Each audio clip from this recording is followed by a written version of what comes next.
Muito boa noite e bem-vindos à Noite Informativa.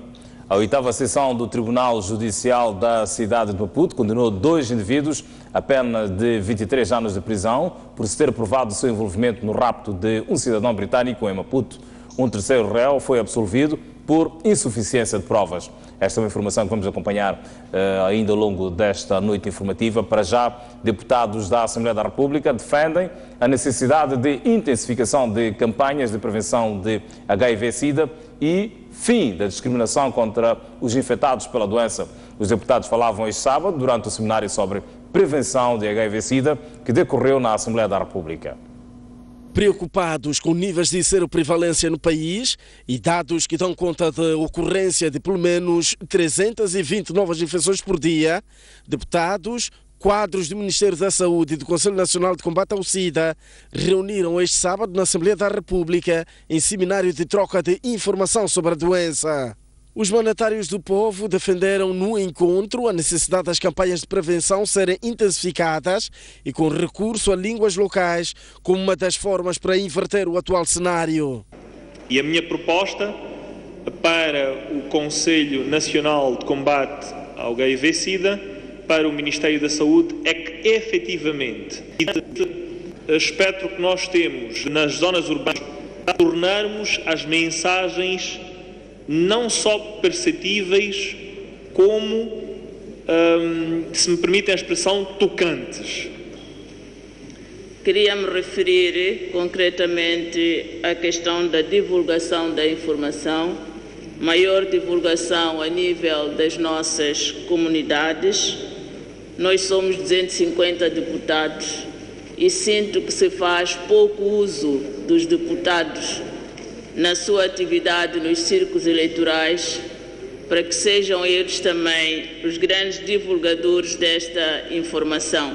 Por vezes as mulheres são sujeitas a aceitar que se protegem pela igreja que simulam o uso de preservativo e na hora H retiram. Eu gostaria de se calhar discordar um bocado com a deputada Mafuiane, quando diz que isto acontece muitas das vezes devido à negligência dos homens. Porque quando começamos a culpar um e o outro lado, havemos de acabar perdendo o foco. Porque existem experiências também de mulheres que dizem que não querem usar o preservativo porque aleija, porque dói. Portanto, então, acho que devemos mudar um bocado da abordagem e tentar nos focalizar naquilo que é o aspecto, ao invés de estarmos aqui a culpabilizar um ou ao outro gênero. O diretor nacional de saúde pública disse que o seminário permitirá também aos deputados terem informação suficiente para contribuírem no combate à doença através da difusão de mensagens de prevenção nos seus círculos eleitorais. Nós estamos esperançados que esse tipo de iniciativa vai ter um impacto muito grande naquilo que é a nossa população, naquilo que também será a ação de outros dirigentes aos outros níveis, no sentido de passar uma mensagem de preocupação sobre o problema e passar uma mensagem de esperança de que temos hoje melhor entendimento sobre o problema e temos hoje melhores soluções para nós podermos controlar esse problema. O seminário organizado pelo Gabinete de Prevenção e Combate ao HIV-Sida da Assembleia da República e o Ministério da Saúde, na sequência do Dia Internacional de Combate à Doença, assinalado no dia 1 do mês em curso, foi também marcado por exposições e feira de saúde com material de prevenção de doenças. 3 armazéns de venda de cimento em Nampula foram encerrados pela equipa de Inspeção Nacional das Atividades Económicas na sequência dos altos preços aplicados. Trata-se de armazéns pertencentes a um grupo de revendedores de cimentos baseados a nível da cidade portuária de Nacala, que viram as suas portas encerradas provisoriamente pela equipa de Inspeção Nacional das Atividades Econômicas. Esta medida deve-se ao agravamento nos últimos dias do preço deste material usado nas diferentes obras. Aliás, um saco de cimentos custa atualmente nas cidades de Nacala e Nampula o preço que varia entre 450 a 500 meticais e não se sabe o preço aplicado a nível de Cabo Delgado e Niassa, visto que as duas províncias dependem exclusivamente dos cimentos produzidos em Nacala, à semelhança da Zambésia localizada no centro do país. Vamos passar outros passos subsequentes. Quais são? Bom, nesse momento não é necessário que eu diga às câmaras de televisão, mas tem outras medidas subsequentes que podemos tomar. Os armazéns vão permanecer quanto tempo encerrados? E nós já notificamos para comparecer na segunda-feira, que é para exatamente mediarmos, calcularmos, solicitamos alguns documentos, documento de exportação, de compra, de aquisição do país onde tiram, para que Moçambique... Os responsáveis não renderam a decisão para a apreciação. Vendedores pequenos, os donos que estão a trazer o cimento, eles que sabem por que levantam preço. Quais taxas que eles costumam pagar, isso é já com eles. O que a equipa de inspeção alega neste momento para encerrar os armazéns? Não sei, os armazéns não posso responder o que eles têm problemas com eles. Eu posso responder só aqui. Porque que eles encerraram este contentor, que dizem que o problema é de preço, né? Sim, na realidade tem problemas de preços. Por quê? Não sei. De referir que o agravamento do preço de cimentos acontece numa altura em que resiste-se igualmente a subida dos preços dos produtos básicos a nível da cidade portuária de Nacala e outros pontos do país. Entretanto, o agravamento de preço de cimento em Nacala e outros pontos da região norte, incluindo a província da Zambésia, deve-se à falta de capacidade de abastecer por parte das fábricas de cimento sediadas em Nacala, segundo referiu Rodrigues Momad, da Inspeção das Atividades Económicas.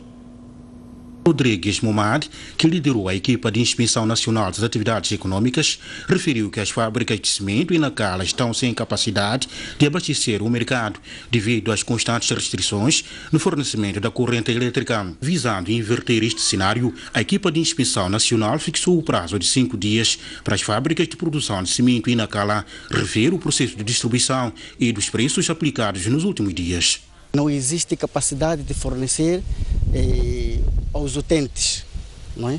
Aos consumidores finais. Mas sim, o cimento que é mais produzido é o cimento número 42.5, que é para construções civis, de grande envergadura nesse caso.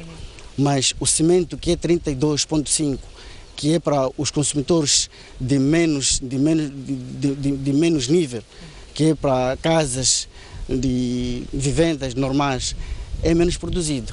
Os revendedores ouvidos pela STV lamentam a burocracia instalada dentro desta fábrica de produção de cimentos das duas existentes em Nacala, para além do tempo que ficam à espera para o carregamento. Eu meti aqui a minha requisição dia 28, até hoje não sai. Procuro saber, a gente não somos respondidos. Agora não sei onde é que nós podemos colocar nossas preocupações para as nossas requisições serem breves.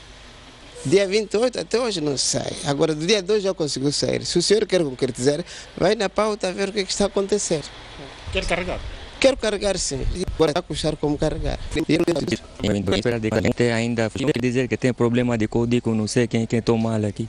De salientar que, para além das fábricas, a equipa de Inspeção Nacional das Atividades Económicas escalou igualmente estabelecimentos comerciais com o objetivo de monitorar a questão da subida dos preços dos produtos básicos. 60 bilhões de dólares é o valor que a China coloca à disposição de 53 países africanos nos próximos 3 anos para financiar 10 áreas prioritárias para o desenvolvimento. O anúncio foi feito ontem pelo presidente chinês Xi Jinping na abertura da segunda cimeira do Fórum de Cooperação China-África, que decorre em Joanesburgo, na África do Sul. No decurso da Cimeira China-África, o presidente chinês convidou os líderes africanos a ver a exposição de produtos que a grande indústria chinesa coloca à disposição de África. Aqui os chineses praticamente disseram aos líderes africanos que têm 60 mil milhões de dólares que podem ser usados pelos africanos em forma de crédito para comprar e instalar nos seus países, por exemplo, comboios de alta velocidade, mais edifícios para vários fins, modernização da irrigação agrícola, comprar aeronaves e navios, mas também equipamento militar, como viaturas blindadas, helicópteros, entre outros. Mas os líderes africanos, no encerramento da cimeira, deixaram claro que o que eles querem é mesmo industrializar o continente. Industrial development is the key. O desenvolvimento industrial é a chave para exportar e diversificar a economia, que na África do Sul produzimos a nossa política anual de indústria com o objetivo de focalizarmos-nos na industrialização. Industrial Policy Action Plan to ensure focus on industrialization. E o apoio da China deve ser nessa direção, de modo a se diversificar as economias e processar localmente os recursos naturais para os colocar nos mercados com a qualidade necessária. Africa and China need to work together. A África e a China precisam trabalhar juntos para concretizar os projetos de estrada, pontes e caminhos de ferro e infraestrutura de abastecimento de água, para além da aquisição de tecnologia apropriada para que os chineses nos ajudem a extrair e processarmos os nossos abundantes recursos que requerem especificações de qualidade internacional.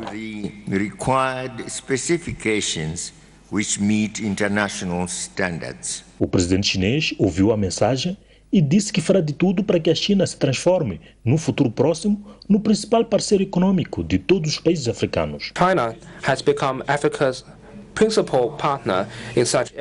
A China quer se tornar no principal parceiro econômico de África nas áreas de comércio, investimento, desenvolvimento de infraestrutura e nos outros pacotes de cooperação econômica. Os líderes africanos ainda tiveram a oportunidade, durante este sábado, de discutir em sessões fechadas os vários pontos de cooperação com a China.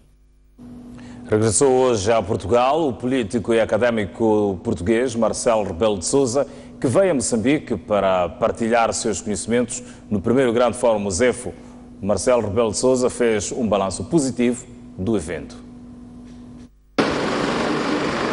Acompanhado pelo presidente do Conselho de Administração do Grupo SOIC, Daniel David, o académico e político português Marcelo Rebelo de Sousa voltou este sábado a Portugal, depois de ter participado no Grande Fórum ZEFO, um evento que juntou em Maputo figuras nacionais e internacionais de diversas arenas. Na hora da despedida, Marcelo Rebelo de Sousa fez um balanço positivo do evento. Primeiro, uma grande participação, e uma participação de elevadíssimo nível, de gente de todos os setores, nacionais e internacionais, políticos, económicos, sociais, comunicação social, tudo. Segundo lugar, todos os temas. Quer dizer, não houve temas tabu. Falou-se de tudo. E falou-se à vontade, falou-se em verdade, falou-se com uma tolerância e com um espírito de diálogo totais. O académico português considera que o Grande Fórum ZEFO trouxe ideias que podem ajudar a resolver os problemas do país, mas explica que os efeitos serão vistos a médio e longo prazos. O que é melhor para Moçambique? Não é para o dia imediato, mas o que é a médio e longo prazo melhor para Moçambique. E depois a ideia de que isto é o arranque. Este foi o pontapé de saída, foi um grande pontapé de saída. A mim impressionou muito ir por aí e encontrar gente muito variada, estudantes, professores, profissionais, técnicos, taxistas, a comentarem o certo. Marcelo Rebelo de Sousa participou do primeiro painel do Grande Fórum ZEFO, que debruçou sobre o tema "O futuro é agora, humanizando o crescimento". De Sousa trouxe, entre outras ideias, a aposta na educação e instituições descentralizadas e desburocratizadas. Participantes a vários níveis do primeiro Grande Fórum ZEFO fazem uma avaliação positiva do evento e avançam que o mesmo discutiu assuntos que preocupam os moçambicanos. Os participantes dizem que vale a pena ter mais no ZEFO. O que eu achei mais importante foi o diálogo. Houve aqui diálogo, quer dizer, pessoas que pensavam de maneira diferente, em vez de calar as diferenças, falaram. E, portanto, houve aqui debate, verdadeiramente. Eu chamei a isso sair dos silos de cada uma das disciplinas. E isso é o que eu chamei moseficar. Portanto, estou convencido que é uma maneira dos moçambicanos falarem entre si e também falarem com os outros, com os estrangeiros como eu, que gostam desta terra e que querem aprender com ela e mostrar que a comparação dos países é boa. A revisão dos pares, de que eu falei aqui, essa é para mim a grande lição. Penso que aqui o objetivo é transformar este trabalho no exercício de reflexão. Não se pode falar em desenvolvimento se não houver pressupostos, e os pressupostos é o conhecimento. Então o que eu penso que aqui é que, de uma forma absolutamente interdisciplinar, foi reunir pessoas de sensibilidades completamente diferentes, formações diferentes, mas que tinham todos o mesmo objetivo, que era pensar o país. Nós há muito tempo que perdemos o projeto do país, como sabe. Há várias tentativas fragmentárias sobre aquilo que deve ser o país no futuro. Penso que a última grande tentativa de termos um projeto do futuro foi a Agenda 2025. Então, eu acredito que este é um exercício importante no sentido de conseguirmos reunir ideias, percepções, visões sobre aquilo que deve ser o futuro do país a vários níveis, mas isso tudo respaldado no pensamento, tudo isso respaldado no conhecimento, tal como acontece nos outros países que são países desenvolvidos. Então, eu penso que o Fórum Museu vai ficar como uma referência e que eu acredito que se vai multiplicar a vários níveis, porque, como dizia o Daniel David, temos aqui material de reflexão para a sociedade, para as universidades e, sobretudo, para o governo. Portanto, eu penso que este é que é o grande ganho deste fórum. O balanço é positivo, é muito positivo. Foi possível aqui, sobre as diversas formas, com várias pessoas de vários estratos sociais, com várias sensibilidades, pensarmos Moçambique, refletirmos sobre Moçambique. Isso é muito importante. A existência de espaços de debate, de discussão, é extremamente importante porque isso faz-nos crescer como país, faz com que se identifiquem as dificuldades, se apontem os erros, se indiquem as soluções, porque só assim é que como país podemos nos encontrar, é assim como país podemos refletir sobre os nossos problemas, porque como sempre se disse aqui, este país é nosso e nós temos de fazer a história do nosso país, lutando por ele, trabalhando para ele, porque debate é justamente isso mesmo. Tive a oportunidade de participar nos 3 dias em direto. Então, aquilo que eu pude registrar, os moçambicanos aqui, o museu foi uma plataforma onde aqui os moçambicanos cidadãos têm um espaço para poderem expor as suas ideias, para poderem contribuir com as suas ideias, as suas experiências e trazerem soluções que contribuam para a melhoria da vida dos cidadãos. O Secretariado Técnico da Administração Eleitoral está a levar a cabo, à escala nacional, o processo de atualização dos locais onde serão instalados os postos de recenseamento eleitoral para as próximas eleições municipais, agendadas para 2018 e gerais no ano seguinte. De acordo com o diretor-geral do Secretariado Técnico de Administração Eleitoral, várias ações estão sendo levadas a cabo pelo setor até a data da realização dos próximos pleitos eleitorais, nomeadamente as eleições municipais em 2018 e gerais no ano seguinte. Ao nível da província de Nampula já foi esse trabalho executado em 19 distritos, portanto faltando 4. E viemos verificar em loco como é que foi, como é que está sendo esse trabalho, de modo que essas informações que são muito cruciais e importantes, à medida que quando o tempo passa, alguns sítios podem não estar já atualizados e é preciso que essa informação esteja em dia, de modo que possamos depois ser apresentada à Comissão Nacional de Eleições, que tem esta prerrogativa de poder analisar, avaliar e aprovar e propor algumas emendas ou correções, se for o caso, no intuito de que é preciso sempre trabalhar para aproximar estes postos de recenseamento aos eleitores, aos cidadãos, que à medida que vamos crescendo, portanto o ano passa, também vai aumentando o número de eleitores. Como bem disse, este é o maior círculo eleitoral do país. É muita atenção e há uma atenção especial nesse sentido. Felisberto Naif, diretor-geral do Secretariado Técnico de Administração Eleitoral, referiu, por outro lado, que a falta de instalações a nível dos distritos tem estado a condicionar a realização de várias atividades programadas, daí que a aposta do setor passa pela construção de novos edifícios nas sedes distritais. Há um trabalho grande que está sendo desenvolvido aqui ao nível da província, que foi executado já em 14 distritos. É importante destacar isso porque a educação cívica permanente é crucial para manter esta chama da participação dos cidadãos, tanto nos processos eleitorais como eleitores, e não só, também como as pessoas que possam ser eleitas para estes diversos órgãos daquilo que é o processo democrático moçambicano. De referir que a visita do diretor-geral do Secretariado Técnico de Administração Eleitoral à província de Nampula, o maior círculo eleitoral, visava acompanhar de perto o grau de cumprimento das atividades programadas pelo setor antes da realização das próximas eleições. Os casamentos prematuros acabam com os sonhos das crianças e trazem consequências graves para muitas famílias. A STV traz agora uma história de duas raparigas que, antes mesmo de concluir o ensino primário, tiveram de abandonar a escola para dedicarem-se ao lar. A história da jovem na imagem começou desde cedo a ganhar contornos anormais. Chama-se Olímpia Hortência, que nasceu de uma relação casual da mãe adolescente e um pai que desconhece. Hoje, com apenas 16 anos de idade, Olímpia foi criada pela mãe já falecida e, quando frequentava a 6ª classe na EPC de Macanda, conheceu Félix Pacul, de 29 anos de idade, trabalhador das minas na África do Sul, que mostrou-se interessado por Olímpia e hoje é a segunda mulher de Félix, com quem iniciou uma relação desde setembro do ano passado. Olímpia vive com os pais do seu marido no povoado de Jogó, no distrito de Jangamo, e em setembro último deu à luz a um bebê, hoje com apenas 2 meses de vida. A nossa entrevistada fala muito pouco e só sabe dizer que vive com o marido. Papai é na mãe. Ginani para o mama wago o papai é na base. Mama wago.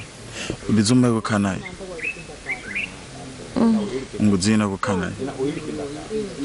Com apenas 16 anos de idade, Olímpia viu-se obrigada a abandonar a escola sem ao menos ter concluído o nível primário, mas diz que é vontade sua dar continuidade aos estudos. O rebo da escola? O rebo da tua classe, mano? Certo. 6ª classe. Cozinha com o bar da escola? Não. Os mais velhos têm noção desta problemática e exemplo disso é este senhor na imagem que tentou impedir a nossa reportagem de falar com esta adolescente. Ele chama-se Leonardo e vive maritalmente com Lídia Macaring, de apenas 18 anos de idade. Ela frequentava a 8ª classe quando abandonou a escola para viver com Leonardo, de quem engravidou e tornou-se na sua 3ª mulher. Lídia tem de cuidar de 2 crianças de 6 e 2 anos, filhos de Leonardo com outras mulheres, e diz que abandonou a escola por vontade própria, para onde não tenciona voltar, dado que os seus afazeres domésticos tomam grande parte do seu tempo. O reburo escola? Até classe não? Me digo do coitado. Coitado. Nurne Miaga me engano. 2012. 2012. Kubato kubaya escola. Kumango singi pranya tu, manu kutender ndak mangwandangan sana. Namba wentar gunin ngo escola no yenta tuma sandangan kutender sana. Em Jangamo existem 24 conselhos comunitários de proteção à criança suportados pela Plan Internacional que tentam acabar com os casamentos prematuros.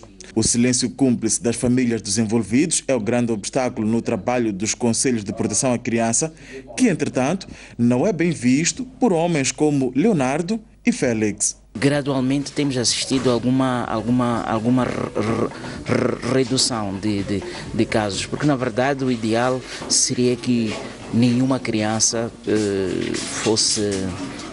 casasse de facto antes dos 18 anos. Eu acho que há algum despertar, alguma consciência, mas a outra preocupação que às vezes que não faz com que a gente tenha registro é o facto de as comunidades, às vezes são mesmo os próprios pais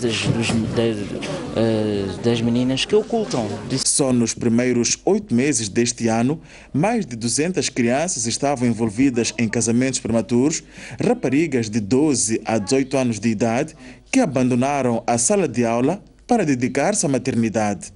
Apesar de serem chocantes, histórias como de Lídia e de Olímpia não são nenhuma novidade aqui no distrito de Jangamo. São crianças menores de 18 anos que assumem lares, muitas delas até têm filhos, com consentimento dos seus pais ou encarregados de educação. Só para termos uma ideia da gravidade deste assunto, só no distrito de Jangamo já são contabilizadas mais de 200 crianças que estiveram em situação de casamento prematuro.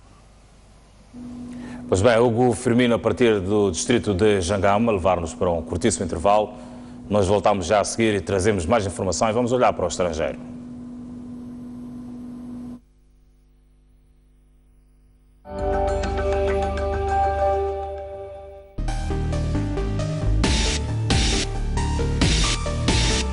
Abel, falamos a partir de Nampula, boa noite.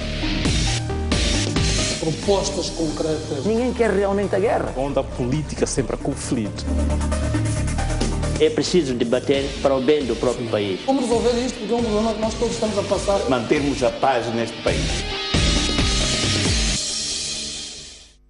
Tudo o que nos rodeia mexe conosco. É fundamental preservarmos isto. Ficamos movidos pelo espírito de trazer as imagens. Torna-nos mais próximos da realidade que veiculamos. O que temos que carregar em nós é o trabalho em equipa. Em Moçambique temos uma diversidade a todos os níveis.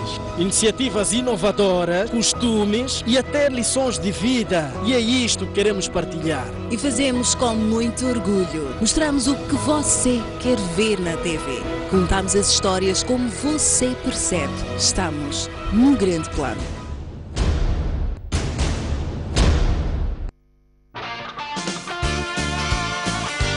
Conversas Soltas, um espaço de entrevista dedicado a diversos temas da nossa sociedade, com figuras de destaque. Neste espaço, a conversa é informal. Afinal, o que é um artista? O artista é um pensador, é intelectual. A poesia que lhe encontra. Sim, eu já escrevo desde os 13 anos. É uma luta diária. A questão técnica tem um desafio muito grande. Todos os sábados, não perca. Uma criança e um jovem desapareceram nas águas da Praia do Inos, aqui na cidade de Pemba. Combate ao crime é a palavra de ordem da chegada do líder da RNAP à cidade portuária de Natal. Davis Simango deixou ficar as seguintes considerações. A partir da cidade da Beira e com imagens de Manuel Chicava. No interior desta viatura seguiam 4 ocupantes. A reunião que aprovou a primeira Constituição da República. Bairros periféricos das cidades de Maputo e Matola. A alma do magistrado calou-se precisamente neste local. As notícias do país cabem todas aqui.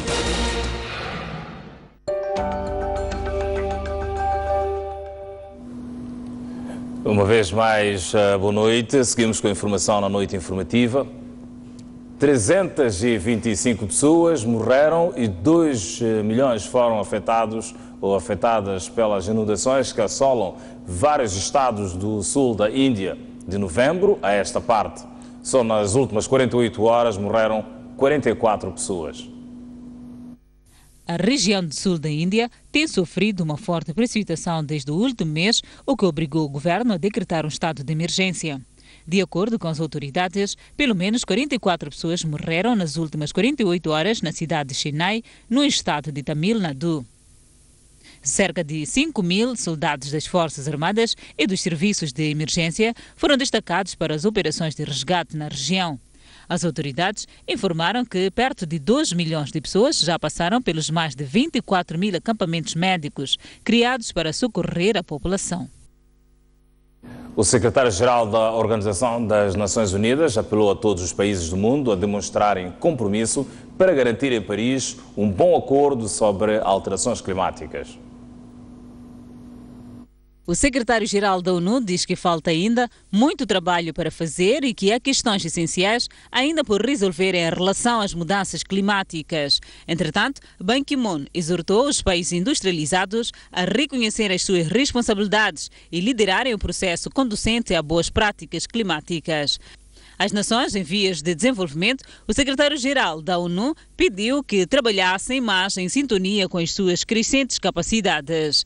O diplomata sul-coreano evitou pronunciar-se sobre uma das questões essenciais das discussões, designadamente se o acordo que vai sair da capital francesa deve ser juridicamente vinculativo ou não.